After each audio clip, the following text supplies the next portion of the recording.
வணக்கம், நான் உங்கள் மோகனா. தினத்தந்தி 28/7/2025 தினத்தந்தி புகார் பெட்டியில நம்ம இப்ப செய்தியை பார்க்கலாம். பாருங்க,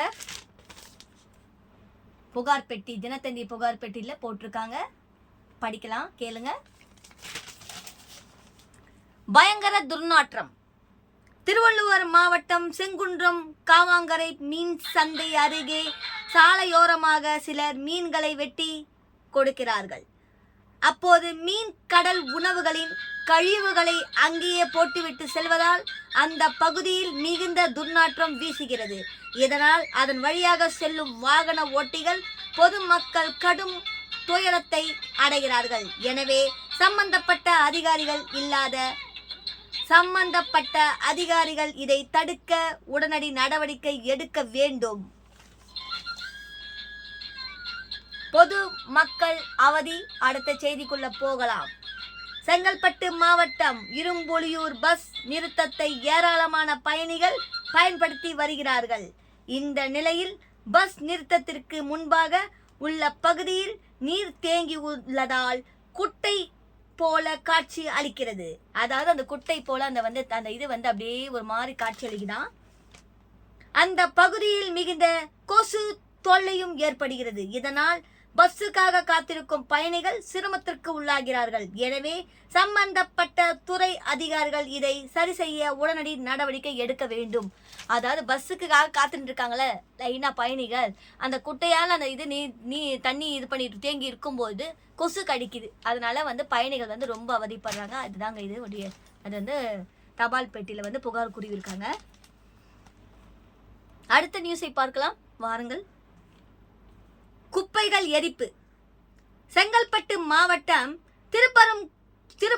திருக்கழுகுன்றம் நை குப்பி பகுதியில் உள்ள நீர் நிலைகளுக்கும் பாருங்க,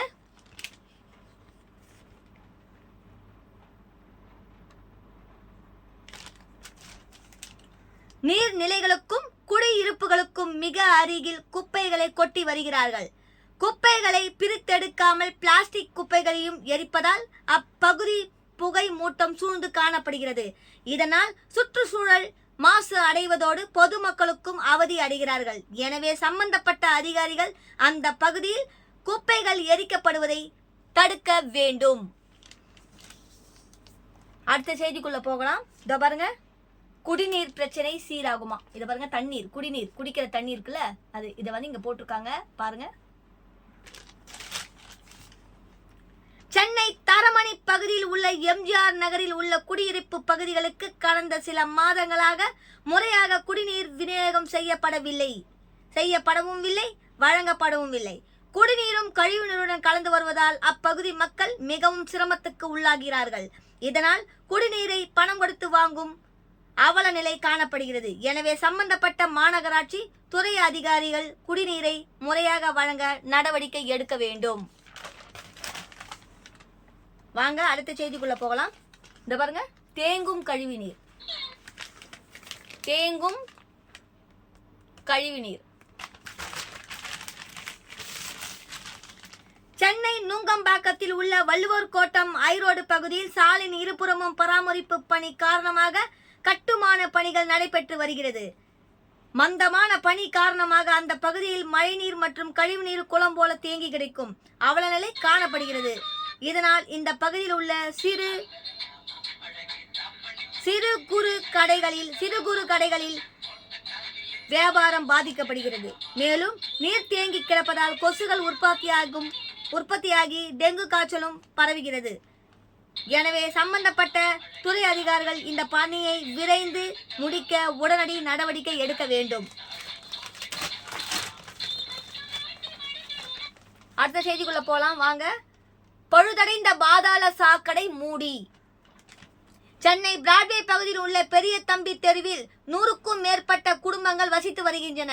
இங்கு உள்ள சாலையின் நடுவில் பாதாள சாக்கடை மூடி சேதமடைந்து காணப்படுகிறது. இதனால் கழிவுநீர் சாலையில் பெருக்கெடுத்து ஓடுகிறது. பயங்கர துர்நாற்றம் வீசுவதோடு நோய் தொற்று ஏற்படும் அபாய நிலையும் காணப்படுகிறது. எனவே சம்பந்தப்பட்ட துறை அதிகாரிகள் பழுதடைந்து பாதாள சாக்கடையை மூடி மாற்றம் உடனடி நடவடிக்கை எடுக்க வேண்டும். அதாவது அந்த பாதாள சாக்கடையை மூடுறதுக்கு உடனடி நடவடிக்கை எடுக்க வேண்டும் தான் இதில் சொல்லியிருக்காங்க. வாங்க அடுத்த செய்திக்குள்ள போகலாம். பல்லாங்குழி சாலை, இங்க பாருங்க பல்லாங்குழி சாலை எப்படி இருக்கு பாருங்க.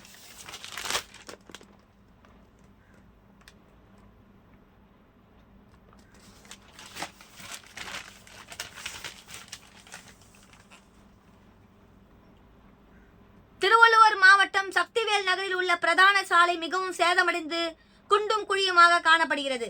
இதனால் அந்த சாலையின் ஏற்படும் விபத்துகளின் எண்ணிக்கை அதிகரித்து வருகிறது. மேலும் மழை காலம் வந்துவிட்டால் அதில் நிரம்பும் மழைநீர் குளம் போல காட்சியளிக்கிறது. எனவே சாலையை சீரமைக்க சம்பந்தப்பட்ட நகராட்சி அதிகாரிகள் உடனடியாக நடவடிக்கை எடுக்க வேண்டும்.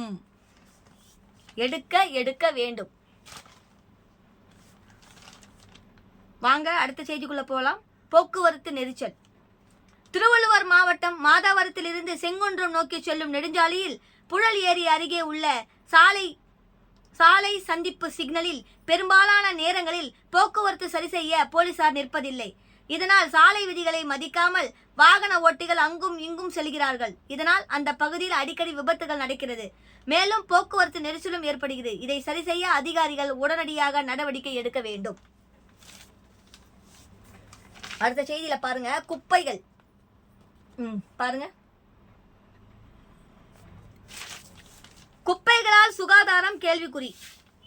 சென்னை எழும்பூர் ரயில் நிலையத்தை பயன்படுத்தும் பயணிகளின் எண்ணிக்கை நாளுக்கு நாள் அதிகரித்து வருகிறது.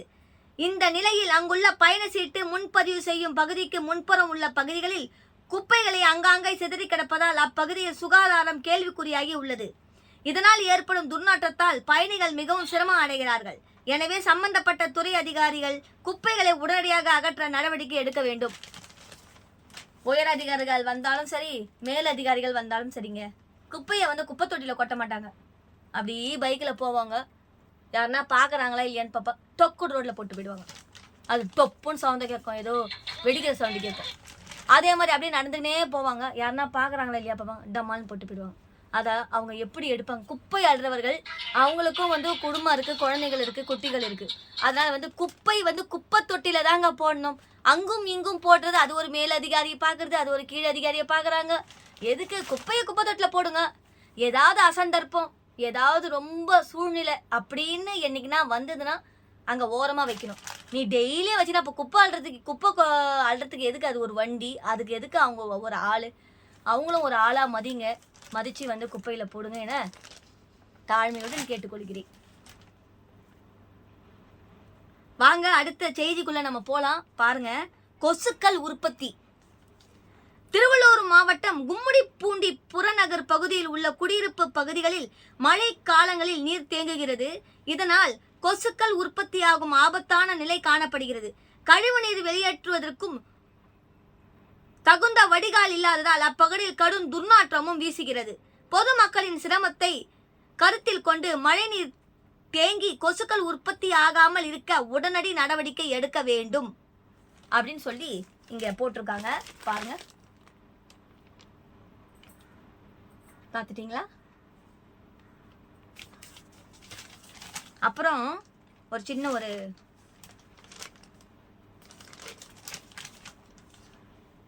அடுத்த நியூஸ் என்னன்னா, பள்ளி மேலாளர் இறந்த அதிர்ச்சியில் நிறுவனரும் சாவு.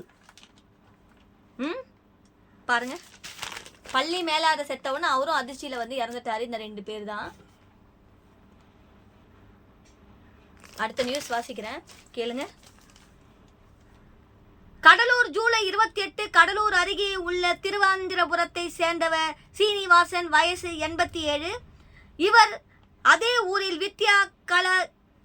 வித்யகலா கேந்திரம் உயர்நிலை பள்ளியில் நடத்தி வருவதால் மேல்நிலை பள்ளியின் கூடத்தின் நிறுவனராக இந்த சீனிவாசன் தனது நண்பரான திருவேந்திரபுரத்தை சேர்ந்த ராமகிருஷ்ணன், வயது 64 என்பவரை பள்ளியிலேயே பணியில் சேர்த்துக் கொண்டார். இவர் பள்ளிக்கூடத்தில் 30 ஆண்டுகளுக்கு மேலாக மேலாளராக பணிபுரிந்து வருகிறார். திடீர் உடல்நலக் குறைவால் பாதிக்கப்பட்ட ராமகிருஷ்ணன் கடலூரில் உள்ள தனியார் மருத்துவமனையில் அனுமதிக்கப்பட்டு சிகிச்சை பெற்று வந்தார். கடந்த 4 நாட்களுக்கு முன் வீட்டிற்கு வந்து அவர் மருந்து மாத்திரைகளை சாப்பிட்டு வந்தார். நேற்று காலை அவர் திடீரென இறந்து விட்டார். இது பற்றி அந்த பள்ளியின் நிறுவனர் சீனிவாசனுக்கு தகவல் தெரிவிக்கப்பட்டது. இதை கேட்டு அதிர்ச்சி அடைந்த சீனிவாசனும் மயங்கி விழுந்து இறந்தார். இதனால் மனமுடைந்து காணப்பட்ட சீனிவாசன் நேற்று தனது ஆருயிர் நண்பன் மரணமடைந்த செய்தியை கேட்டு அதிர்ச்சியில் மயங்கி விழுந்து இறந்த சம்பவம் அப்பகுதி மக்களை பெரும் சோகத்தில் ஆழ்த்தியுள்ளது. இங்க பாருங்க, 2 பேருமே உடனே அன்னைக்கே செத்துட்டு இருக்கிறாங்க. பாருங்களேன், அவர் செத்தாருன்னு தெரிஞ்ச உடனே இவரும் இறந்துட்டார். அந்த செய்தியை கேட்டு அவரும் இறந்துட்டார் அப்பயே.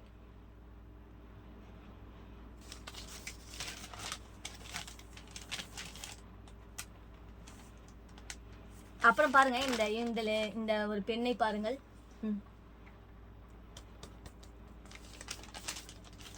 வரதட்சணையை திரும்ப கேட்டு மகளின் பிணத்துடன் தாய் போராட்டம்.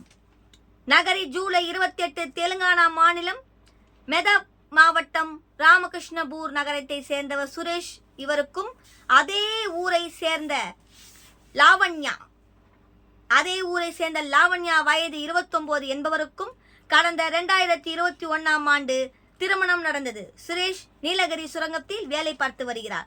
திருமணத்தின் போது லாவண்யாவின் பெற்றோர் அதிக அளவில் வரதட்சணை கொடுத்ததாக தெரிகிறது. இதற்கிடையே கருத்து வேறுபாடு காரணமாக லாவண்யா கணவரை விட்டு பிரிந்து பெற்றோருடன் வசித்து வருகிறார். இதற்கிடையே லாவண்யா கடந்த 16ஆம் தேதி தந்தையுடன் மோட்டார் சைக்கிளில் சென்றபோது விபத்தில் சிக்கி அவரது தந்தை இறந்தார். படுகாயமடைந்த லாவண்யா சிகிச்சை பலனின்றி ஆஸ்பத்திரியில் கடந்த 24ஆம் தேதி இறந்தார். பிரேத பரிசோதனைக்கு பின்னர் அவரது உடல் உறவினர்களிடம் ஒப்படைக்கப்பட்டது. உடலை ஆம்புலன்ஸ் மூலமாக லாவண்யாவின் கணவர் சுரேஷ் வீட்டிற்கு உறவினர்கள் எடுத்துச் சென்றனர். திருமணத்தின் போது கொடுத்த வரதட்சணையை திரும்ப கொடுத்தால் தான் பிணத்தை எடுத்து செல்வோம் என்று கூறி லாவண்யாவின் தாயார் உறவினர்களுடன் போராட்டம் நடத்தினார். 2 நாட்களாக போராட்டம் நீடித்த நிலையில் போலீசார் தலையிட்டு பேச்சுவார்த்தை நடத்தியதால் பிணத்தை எடுத்துச் சென்று இறுதி சடங்கு செய்தனர். இந்த சம்பவத்தில் அந்த பகுதியில் பரபரப்பு ஏற்பட்டது. இதாங்க இந்த பெண்ணு, எவ்வளவு அழகா இருக்காங்க பாருங்க.